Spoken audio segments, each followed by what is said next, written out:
So there was a lot of secrecy surrounding your character. Now that we can finally talk about it freely, talk to me about your character's relationship with Eddie Brock and Anne. So my character, Dr. Dan, is in a nice, cozy little love triangle with Michelle Williams' character Anne and Eddie Brock, played by Tom Hardy.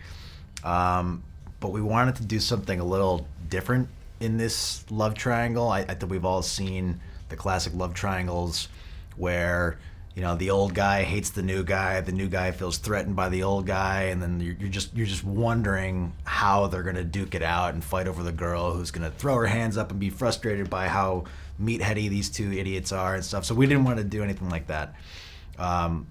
We had a lot of fun playing with that, and where we sort of landed is I talked Ruben Fleischer and I talked about the character from, you know, in early days of shooting. I was like, what if he just loved Eddie? What if he just thought Eddie was just cool? Yeah. And almost couldn't help himself around Eddie a little bit.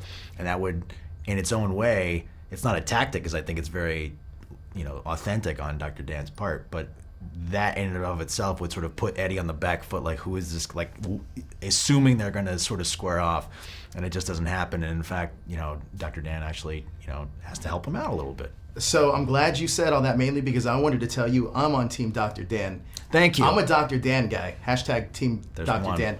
Here's the thing. I love this character. I really do. Thanks, man. Because he's the nice guy that, like, just wants to help, right? Yeah. It was a lot of fun. So what drew you to the script, and was there an evolution of Dr. Dan that changed throughout the writing process at all that you saw? Initially, I mean, what drew me to the script was I was a Venom fan from the time I was a kid. I grew up on comic books.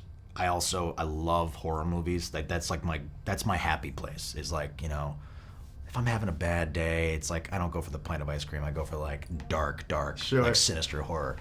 So I love that about Venom. I was also a big fan of Ruben Fleischer's from, you know, Zombieland, and I love the way he uniquely blends these genres. So I knew that's what he was gonna go for with this. And what was the second part of your question, sorry? Well, look, we're gonna move on to this question. Okay, Is great. Dr. Dan the real hero of this story? I wouldn't go that far. I look like he's a good guy. He's definitely a good guy. He's a confident dude. You know, he's not threatened by Eddie because he's a surgeon. So all surgeons are, you know, somewhere between confident and cocky. Sure. He's got the girl, so I don't think he feels like he's really, you know, in a match necessarily with Eddie.